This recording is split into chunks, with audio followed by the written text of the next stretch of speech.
안녕하세요. 정보가 세상을 바꾼다의 인포뱅크입니다. 이번에 전해드릴 내용은 중국 허난성 폭우 사망자 수천 명 루머 확산, 당국 발표 100배, 중국은 은폐 축소했나에 대해서 한번 알아보겠습니다. 여러분의 구독, 좋아요 한 번씩 눌러주시고 이야기를 시작을 해보도록 하겠습니다. 지금 중국 당국이 중부 허난성의 정조우에 쏟아진 폭우로 인해서 사망자를 58명으로 공식적으로 밝힌 가운데 실제 사망자 수가 수천 명에 이를 수도 있다는 소문이 빠르게 SNS를 중심으로 퍼지고 있다는 내용이죠. 그러면 이 배경이 되는 것은 무엇일까라는 거죠. 자, 지금 이 그림은 어떤 거냐면 지난 20일 날 침수전 허난성 정조우 진광터널 진입로 상황입니다. 지금 우천으로 인해서 퇴근길 교통 체증이 빚어지면서 다수의 차량이 멈춰서 있는 모습인데요. 당국은 1.84km에 이르는 북부 구간에서 565대의 차량을 발견했다고 발표를 했지만 현지 주민들은 실제 숫자는 이보다 훨씬 많다고 지금 주장하고 있는 것이에요. 자, 지금 보시면 길이가 1.84km예요. 그리고 이것이 북부 구간인데 256대의 차량이 발견되었다고 발견했고, 여기 진광터널에서 발견한 그 사망자 수는 4명밖에 안 된다고 지금 얘기가 나오는데, 실질적으로 265대의 차량을 발견했는데 4명밖에 안 죽었다? 이것은 좀 말도 안 되는 거죠. 그래서 이 내용을 좀 깊이 들어가 보도록 하겠습니다. 지금 중국 허난성 폭우 사망자가 수천 명이다 라는 루머가 지금 확산된다 라는 내용을 집중적으로 이야기를 해드리겠습니다. 허난성의 위기관리청은 지난 24일 오후 4시를 기준으로 해서 폭우로 인한 지역 내 총 사망자 수가 58명, 정조우시가 56명을 포함해서 정조우 외 지역은 지금 2명 정도밖에 안 되고, 그리고 실종자 수는 5명으로 각각 집계했다고 밝혔습니다. 그리고 이재민만 930만 명, 지금 930만 명이 이재민이 생겼는데 사망자 수가 단지 꼴랑 58명이다. 좀 말이 안 되는 거죠. 위기관리청은 남북으로 나뉜 진강터널의 북부 구간, 양방향 총 6차선 1.835km에 이르는 구간에서 24일 오전 기준 265대의 차량을 발견했으며 이 중 200여 대를 끌어내고 50여 정도밖에 남지 않았다고 지금 말했어요. 그런데 265대입니다. 기본적으로 우리가 생각을 해야 될 것은 265대의 차량인데 4명밖에 죽지 않았다는 거죠. 공식적으로 따르면 지금 터널에서 확인된 사망자 수는 단지 4명. 당국은 21일 오후부터 펌프 18대를 동원해서 시간당 3,000세제곱미터의 물을 뺐으며 현재 빠지지 않고 남은 물은 수심 1.2에서 1.5m 정도라고 지금 설명을 했어요. 수심이 1.2에서 1.5 정도 되면 사람들이 여기에 빠져 죽을 일은 없겠죠? 그래서 이것은 큰 문제가 아니다 라고 지금 말을 하고 있고, 또한 1.6km의 길이의 남부구간도 곧 배수가 완료될 수 있을 것으로 전망을 했어요. 그래서 남부구간하고 북부구간을 지금 다 통틀어서 그러면 숫자는 얼마나 나올까? 아까 235대였으니까 북부구간만, 남부구간은 또 따로 있겠죠. 지금 3일 동안 쏟아진 기록적인 폭우입니다. 5분 만에 침수된 터널에 대해서 좀 알아볼게요. 정조우는 지난 17일부터 오후 6시부터 20일 오후 6시까지 사흘간 617.1mm의 비가 쏟아졌다라고 지금 발표가 나왔습니다. 특히 20일 오후 4시부터 1시간 동안 최대 201.9mm의 폭우가 집중되었다라고 하는데요. 이게 1시간 안에 내린 최대 폭우 양이에요. 중국에서. 가장 의아한 점, 터널이 단 5분 만에 침수가 되었다고 하는데 사망자가 4명밖에 안 나오는 점이 가장 의아한 점이죠. 이번 터널 침수의 폭우만의 원인이 아니라는 점이 여기에 뒷받침되고 있죠. 배수 문제입니다. 이전에 제가 영상을 또 올려드렸는데 배수 문제 때문에 배수가 너무 되지 않아서 말하자면 치수시설이 너무 되지 않아서 이러한 일들이 벌어질 것이다 라고 제가 말씀드렸죠. 도시화를 빨리 시키는데 빨리빨리는 좋은데 빨리빨리 하면서 제대로 된 배수시설까지 해야 되겠죠. 자, 그래서 지금 침수된 터널 인근에 산다는 한 네티즌이 SNS에 이런 글을 올렸어요. 그날 오후 5시까지 터널을 통과하는 차량은 정상 운행했다. 단순히 폭우 때문이라면 터널이 물에 잠기기 전에 운행의 정상적이지 못했을 것이다. 다시 말하면 다른 문제가 있었을 것이다. 그런데 다른 문제가 만약 거기서 발생을 했다면 통행을 금지시켰을 것이다 라는 말이죠. 가장 큰 문제, 터널이 순식간에 잠긴 가장 큰 이유, 물이 역류했기 때문이라고 본다라고 이 SNS에 글을 올린 사람이 말을 하고 있습니다. 그는 또 정저우시에서 남북으로 오가려면 기본적으로 이 터널을 거쳐야 한다. 비 오는 날에는 곧잘 정체되어서 차간 거리가 매우 좁혀진다 라고 하면서 터널 중간에 갇힌 차량을 생각하면 사망자가 세 자릿수에 그치지 않을 것이라고 덧붙였어요. 세 자릿수라고 하면 몇백 명을 얘기를 하는데 네 자릿수까지도 우리가 고민을 해야 된다라고 말을 하고 있죠. 특히 정저우시의 이 터널이 굉장히 중요한 터널인데 여기가 평일에도 곧잘 막히는 데다 라고 말을 하면서 만약 5분 만에 여기가 배수가 되지 않아서 물이 꽉 찼다면 나오지도 못하고 거기에 갇혀있는 사람이 어마어마할 것이다 라고 말이 나온다는 거죠. 즉 중국 정부가 발표한 터널안 사망자가 4명이라는 것은 말도 되지 않는 말이다 라고 말을 한다는 거죠. 중국 당국이 24일 날 터널에서 발생한 사망자가 단지 4명이라고 발표하자 소셜미디어에서 난리가 났다고 합니다. 중국 웨이보 등 소셜미디어에서는 터널 주변에서 촬영된 두 편의 영상이 급속하게 공유가 되고 있는데요. 두 편의 영상 모두 그 주변의 높은 곳에서 아래로 내려다보는 구도로 찍혔다는 거죠. 이 영상의 구도로 보아서 당국의 감시를 피해서 주민들이 몰래 촬영한 것으로 추정이 되고 있습니다. 한 영상에서는 견인 트럭이 굴절버스를 터널에서 끌고 나오는 모습이 담겼어요. 굴절버스는 우리나라가 굴절버스가 한때 들어왔었죠. 지금은 굴절버스 없습니다. 이탈리아에서 굴절버스가 들어왔었는데 이 굴절버스라는 것은 두 개의 차량을 한 개의 차량으로 잇는 것을 굴절버스라고 생각을 하시면 돼요. 연결 부위에 굴절 장치가 있어서 커브를 돌 때 큰 각으로 돕니다.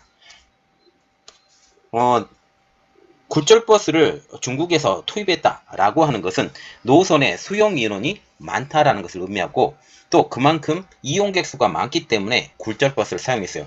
우리나라에서 굴절버스가 들어왔을 때도 그 노선에 사람이 많이 타는 곳에 굴절버스가 들어왔는데 결국 굴절버스 우리나라에서 실패했죠. 서울에서. 그것을 생각을 하시면 됩니다. 자, 이 그림이 하나가 있는데 이게 중국 허난성 정저우 칭광 터널에서 홍수로 침수된 굴절형 버스를 견인하는 장면이라고 합니다. 자, 지금 보시면 여기 견인차가 있고요. 여기 견인차가 있고 이게 굴절버스예요. 그리고 굴절버스는 평상시 때 여기 중앙에 그 플라스틱 PVC 비슷하게 생겨서 그걸 연결해서 중간에 비가 안 들어가도록 굴절버스로 만들어 놓는다는 거죠. 이 영상에서 견인된 굴절버스 인근에는 인적이 거의 없는 것으로 파악이 되고 있습니다. 현장에 파견된 군부대는 시민들은 물론 취재진의 접근도 엄밀하게 차단을 하고 있기 때문이죠. 이 견인된 버스가 터널 출구 쪽에 가까운지도 아직 확인이 되지 않아요. 다시 말하면 이 굴절버스를 발견한 지역이 터널의 중간인지 아니면 터널의 초입인지 아니면 터널의 말미인지 이게 파악이 아직 안 된다라는 거죠.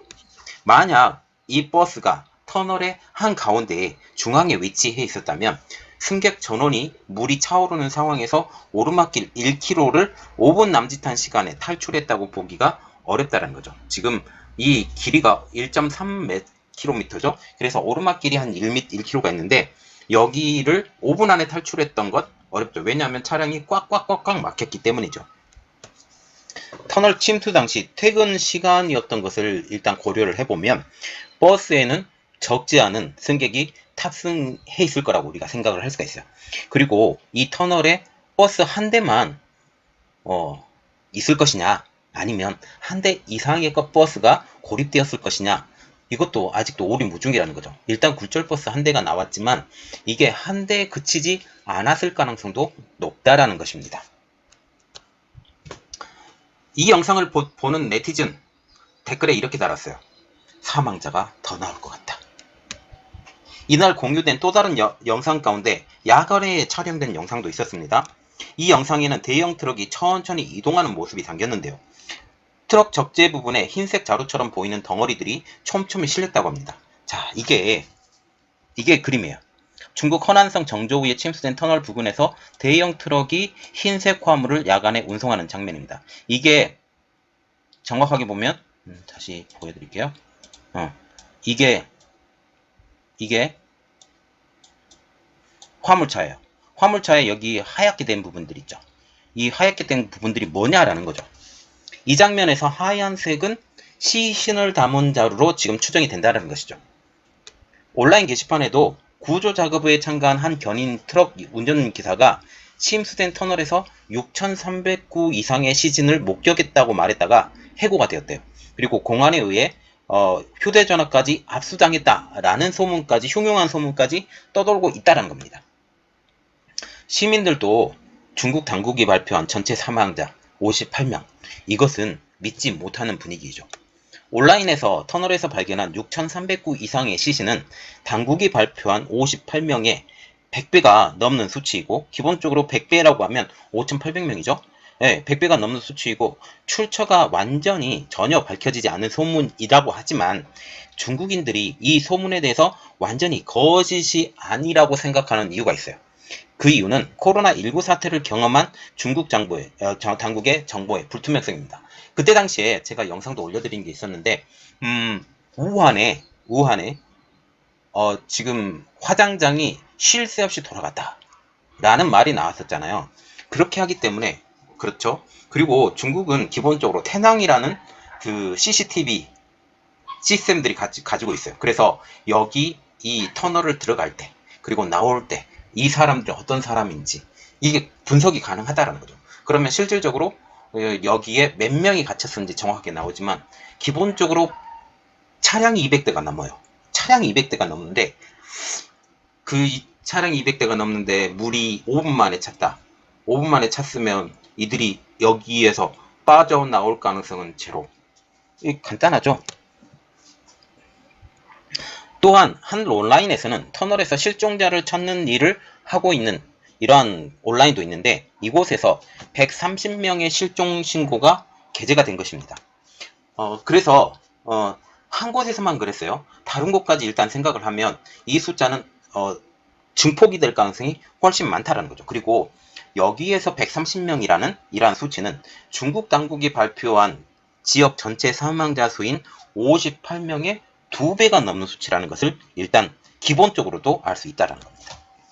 그래서 중국 문제 전문가 탕징 위안은 이렇게 말을 하고 있는데, 중국 당국이 국제사회에 발표하는 수치, 이것은 각국 연구기관이 인용하는 경제 통계마저 믿을 수 없다라는 것으로 정평이 나 있다. 다시 말하면 중국에서 발표하는 수치 중에 경제에 관련된 수치도 있어요. 경제 성장률이라든지 아니면 실업률이라든지 이러한 것들이 있는데, 이것조차도 믿지 못한다라는 거죠. 그리고 현 정권의 불리한 소식인 참사 피해 규모를 진솔하게 밝혔다고 믿는 것보다는 은폐했다고 의심하는 것이 중국에서는 합리적이라는 논평까지 했습니다. 그래서 지금 중국은 폭우 중간에 이 사건을 은폐하려는 시도도 발생을 했기 때문에 중국 정부의 신뢰도 거의 땅바닥에 떨어져 있죠. 그리고 이들이 발표한 발표 내용, 물론 보도자료는 사용을 해요. 보도자료는 사용을 해도 정확한 숫자? 작년에 우한 폐렴이 있었죠. 우한 폐렴에서 정확하게 몇 명이 죽은지를 몰라요. 몇 명이 죽은 줄 모르고 화장장이 계속 돌아갔고, 그리고 지금 베이징이나 아니면 이 지역에 다시 코로나가 발발하고, 광저우에도 지금 코로나가 다시 발발한다는데 지금 중국이 믿을 만하냐 라는 이런 의심까지도 이번에 갈 수 있다는 거죠. 그래서 중국의 발표는 믿지 못한다. 기본적으로 믿지 못하고, 이번에 발표도 조작되고 은폐됐을 가능성이 낮다. 높다. 왜? 지금 이 시기에 폭우가 쏟아졌던 그 시기에도 그 지방 위성방송에서도 일본군을 2차 세계대전 이때겠죠? 일본군을 물리치는 이러한 영화를 했어요. 속보를 내보내지 않고. 이럴 정도로 이것에 대해서 둔감해 있고, 그리고 이것에 대해서 말을 하지 않는 건데, 이것을 믿을만 하겠어요? 축소했겠죠. 그렇게 생각을 하시면 됩니다. 이번 내용은 여기까지 하겠고요. 저희 내용이 여러분들에게 도움이 되셨다라고 생각을 하시면 구독, 그리고 좋아요, 알람 설정까지 좀 부탁드리겠습니다. 감사합니다.